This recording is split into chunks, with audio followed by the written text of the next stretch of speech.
In my eschatology, my eschatological analysis is the role of China in the coming Great War. And is there any reference in the Quran to support a role for China in the coming Great War? I do not find in the Quran any evidence pertaining to China directly.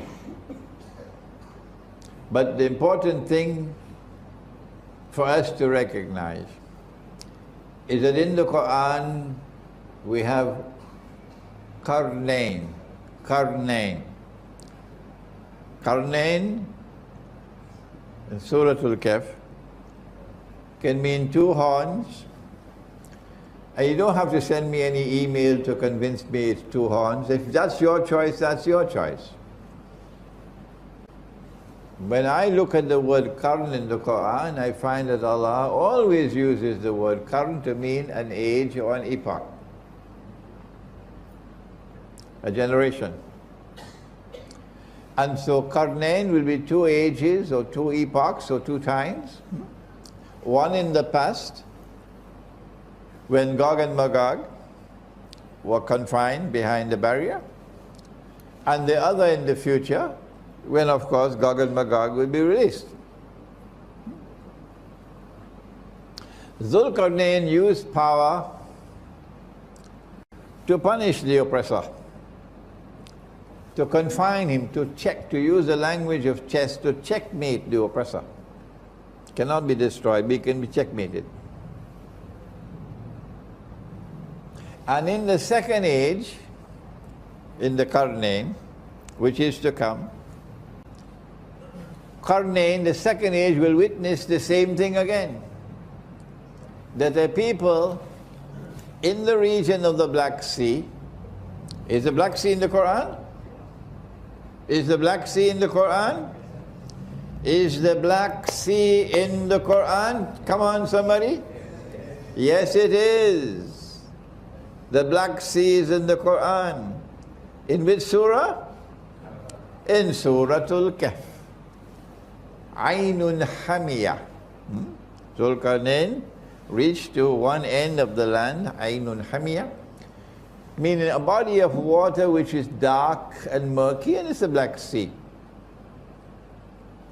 And in that region of the world in which the Black Sea is located, the second age will emerge of Qarnayn. It's two currents.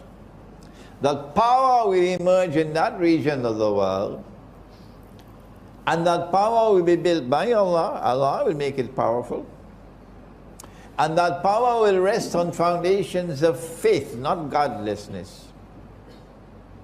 And that power will be used in the second qarn as it was used in the first qarn, to stand up and resist the oppressor, and to support the oppressed, and those who have faith and are righteous in conduct. This is Russia. This is Russia's role today. Russia is turning away from communism, away from Marxism, but there are those who are still sleeping, so let them sleep. And Russia is returning to Orthodox Christianity. Russia is recovering her spiritual soul, while the United States and Canada and Britain and France and Germany have barbarian souls. A man can marry another man and get a marriage certificate, and you call that something progressive, something worthy of commendation? That's progress? You must be sleepy. If Russia is standing up against the oppressor in the second qarn, then whoever stands with Russia is on the right side. And China is a proud civilization. Not the Chinese in Singapore I'm talking about. I'm talking about China. China will not bend her knee to the oppressor who wants to rule the world. So they're now preparing to wage war not only on Russia but on China as well. They are really stupid people. They're really stupid people. They're preparing to wage war on both Russia and China. Is China afraid? No. Russia says, we're not afraid of you. We are a nuclear power. Don't mess with nuclear Russia, said Putin. Don't mess with nuclear Russia. That's what Putin said. And Russia is not afraid of them. So they're preparing for nuclear war with Russia. And Russia said, we're not afraid of you. And they're preparing for nuclear war with China as well.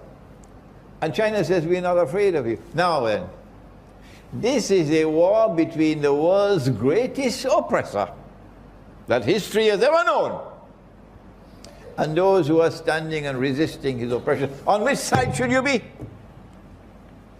If you have a telephone to your government, then call them and tell them. Whichever government you have in the world, call them and ask them. If this is a war between the greatest oppressor that the world has ever known and those who are standing up courageously to resist his oppression, whose side should you be on? Should you be sitting on a fence? Not Imran Hussein. No, and not my students. We are on the side of the second Qarn in Qarnain.